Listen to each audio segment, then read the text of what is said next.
Okay, well, let's get started. Thank you, first of all, for coming to our third community forum. I'd like to introduce Steve with C2AE and Josh with Owen, Ames, and Kimball, or OAK. They're here. We're going to go through the evening, kind of starting out, kind of talking about how schools are funded, just making sure we educate our community about how schools are funded. And again, this is a community event that we want to hear feedback from you. We, as a community, we want the best for our students, and we'd like to hear from all of you about what the future of Inland Lakes looks like. So, Steve, thank you for being here tonight. Yep. Glad to be here again for Community Forum number 3.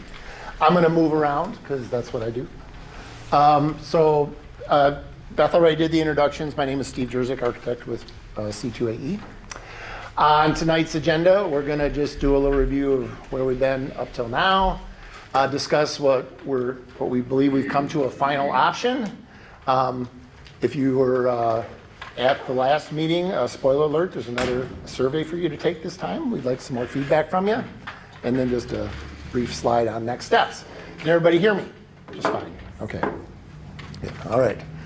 So just in review, the district has been considering a possible bond project, which would be an extension with a vote in November. And a preliminary preliminary application would be due June 2. We had a couple forums in February and March, and here we are, April 11th, our third forum. You have about 208,000 square feet worth of facilities here at Inland Lakes. The elementary was built in 1997, and then the secondary building that we're in now was built between 62, 89, another renovation in 97, and then you have a concession teams building that was constructed over 2005, 2007. Ames Kimball done a visual assessment of the district and the buildings, and that was completed in November of 2022. And at that time, they determined there was about $6.7 million worth of work that could be done at the elementary building, another 13 at the secondary, total potential upgrades of 19.7. This was dollars to bring it back to like new condition. This did not include program enhancements. I don't believe it included technology or furniture either, Josh, right? So that was without technology or furniture. Also didn't include any purchase of buses. And just note, this was done in 2022 dollars, which is to say, if you did nothing and you continue to go down the road, in 3 years, it's not going to cost 19.7. It's going to cost something more than that. Currently, the district has 2.1 mils of, that's the millage rate you're paying, with an expected payoff date in 2024. What the district has been considering, and we've been discussing here in these forums, is the idea of doing a bond extension, which would essentially extend the same millage rate. So what we say is 0 mils for the first year, and that has the potential to raise $20.6 million. If you have questions or use a $5 word, just throw your hand up. I'll try to answer your questions. So this is just a primer just for educational purposes. There are 3 common methods of school funding: the operating millage / state funding, the sinking fund, and the voted bonds, which is the option we're talking about here today. There are a few other ways that schools can get money. They could sell land or buildings.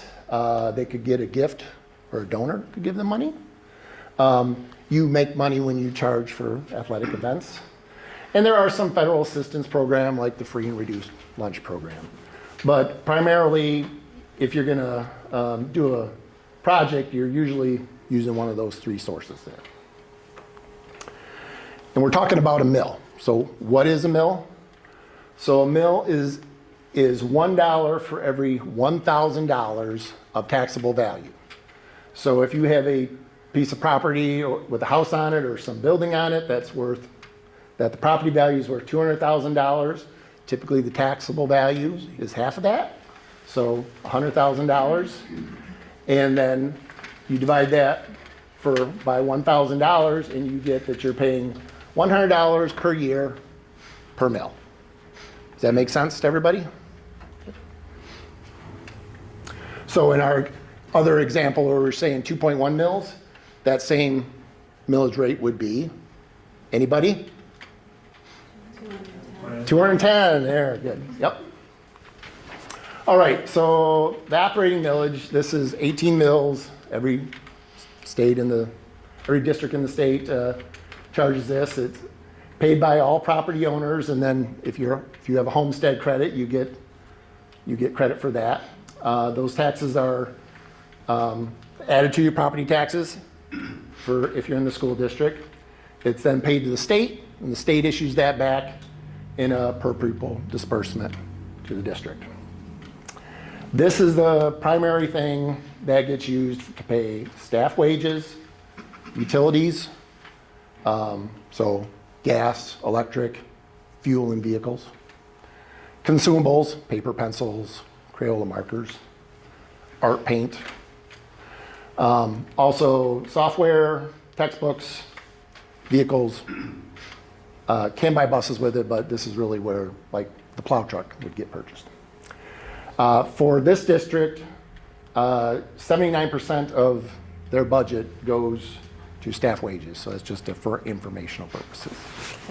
That So means, I think it's just really important. Yeah. I just want the community to really understand that, in Michigan, this is how schools are funded, and 80% is going to our wages. So that 20% that we were working with is going to pay for all the extra Everything things that we else. need in the district, right? Yeah, making sure our lights are running, making sure we can get our parking lots plowed, making sure all of those bills that we have, that the 20% is where we're going there. So if you think 80% is the staff wages, buying our supplies and buying our things and buying all the things that we need to run efficiently is the other 20%.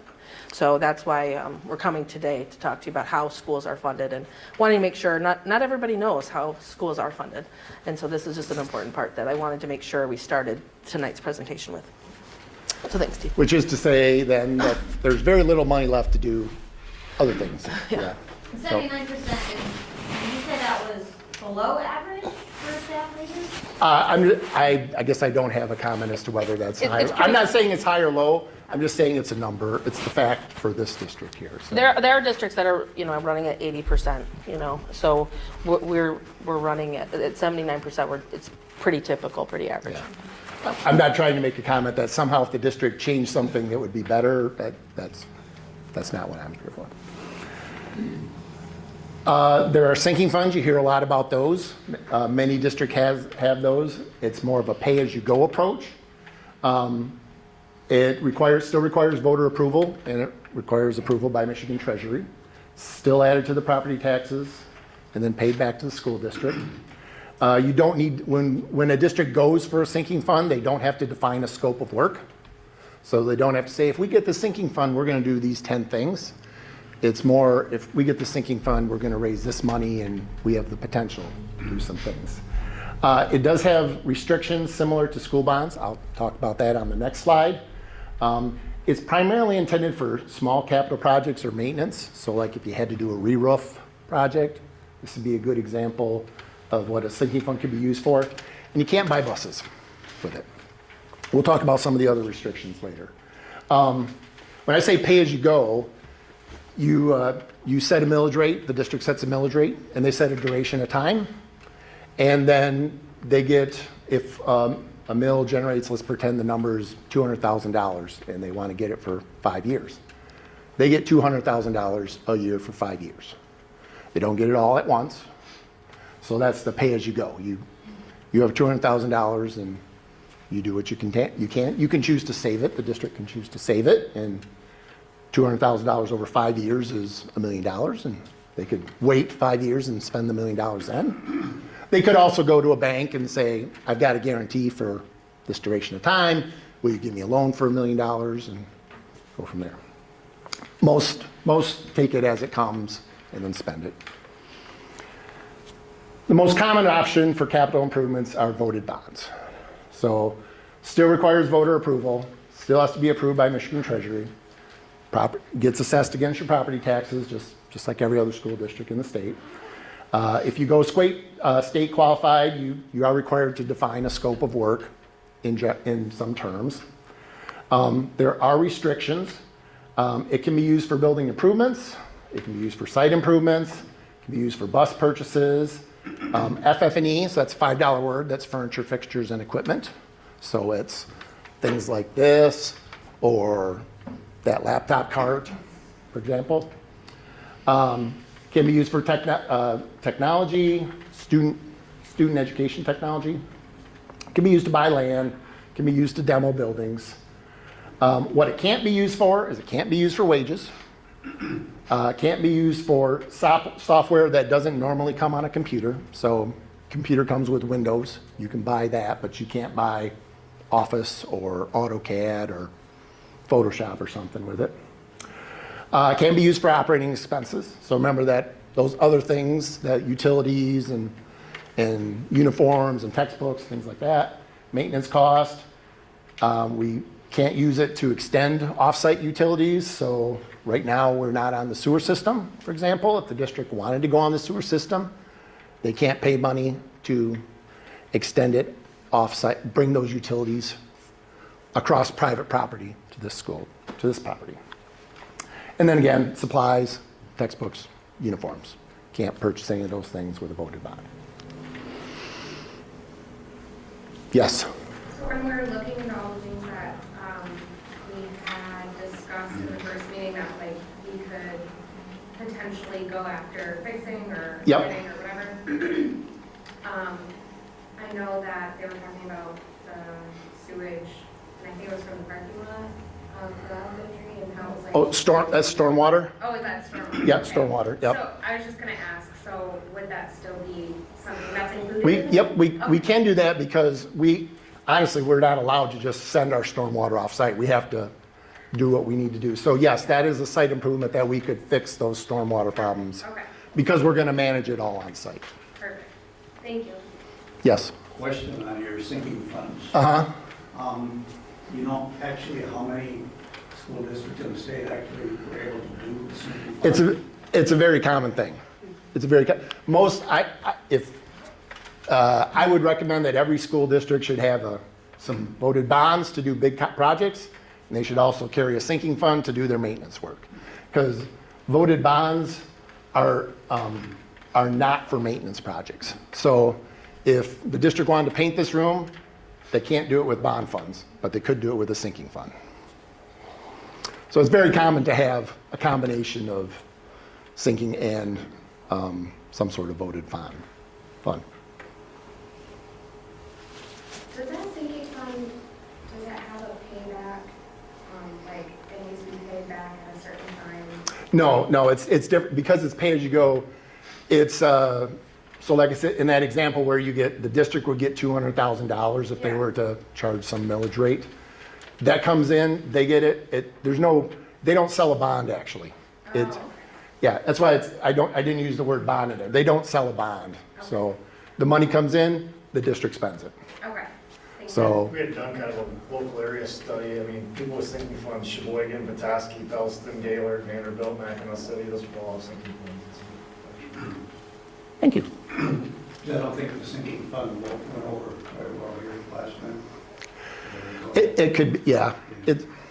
So it needs to be decided by the Well- community to get a sinking fund, or is that something the school We're- can decide for itself? Yeah, we're talking about voted bond, the road we've been going down has been voted bonds. Yeah, I would suggest at some point in the future that probably, if the district and the community feels like it, it's probably worth considering also having right. a sinking fund, yep.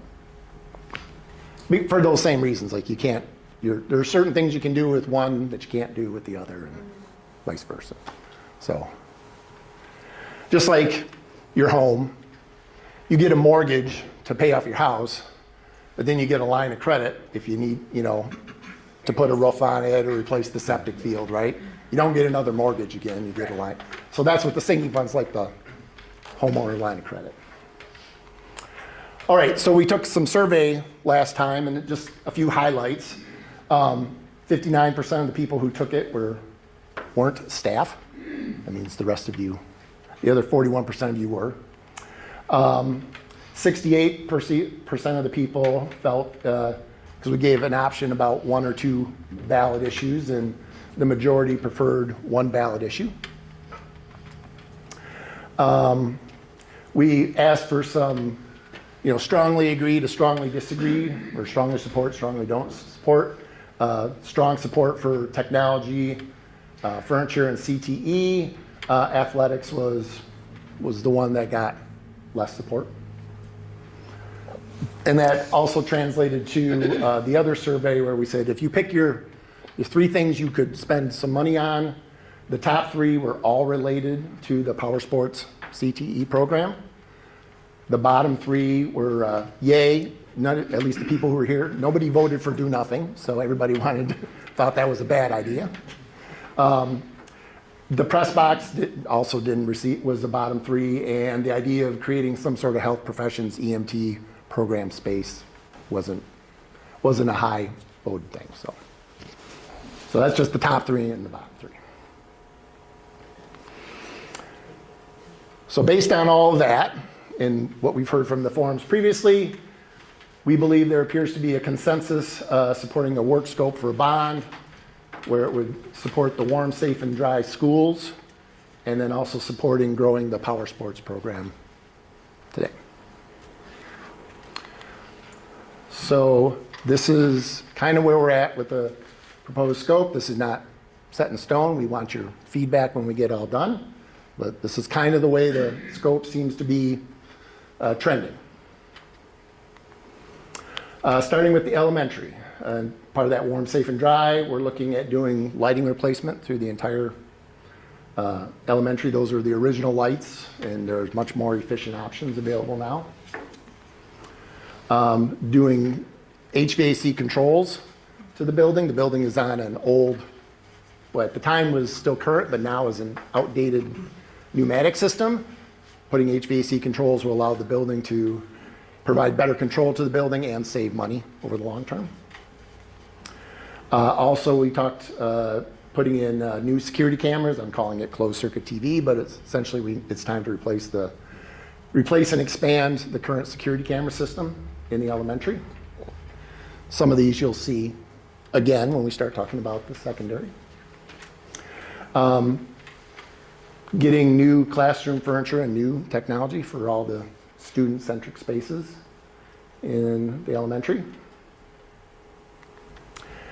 And then replacing playground equipment, and then fixing the drainage issues at the 2 parking lots. I got here early and I was able to see the little lake here and the little lake here. So it was shallow. It was a beautiful day. I went wading in. I love it. At the secondary building, replacing the roof. This is the portion of, so we're actually right in this room right here. So kind of replacing the roof from here over. The roof that way is already been replaced fairly recently. Does not need to be replaced. Doing improvements to the exterior envelope, so fixing some issues with the masonry, with the chimney that leaks, adding, replacing the metal siding with some better insulated exterior panels, fixing the ephes around the perimeter. So expanding the power sports program, creating a secure entry vestibule for where the district administration is. Those of you who come in through the high school entry, you notice you can get in, but then you're stuck in that entry until somebody releases you. So that is not currently the way it is for anybody who claims to be visiting the district administration. Once they're through the outer set of doors, they have run of the space, so we want to fix that, because that's another spot where guests are going to enter this building. The elementary school already has a very good secure vestibule. This is an older building, so it needs HVAC equipment and controls. It's very old. Your boiler system has been updated, and that's good. It's just the individual units that are in the classrooms and all throughout, and a couple rooftop units that are on the gym. Those are what need to be replaced.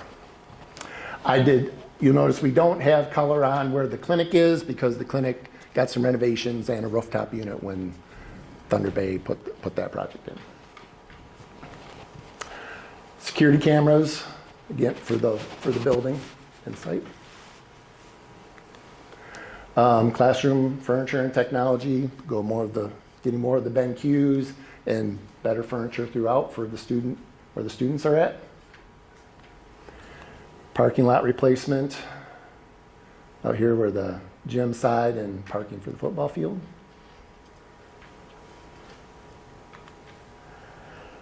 District-wide, getting some additional buses.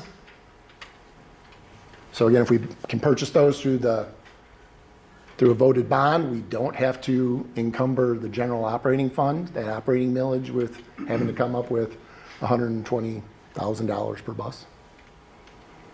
And then that dollars can be spent on paper, art supplies, students.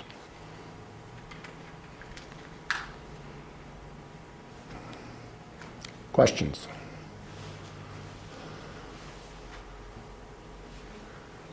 I did an awesome job. Everything is very clear.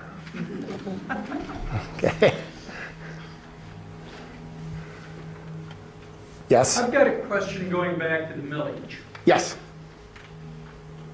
If they voted in a new millage, 100% of that millage would stay within the school district, correct? Yes. Yes. On the 18 mills, how much goes to the state and what percentage comes back?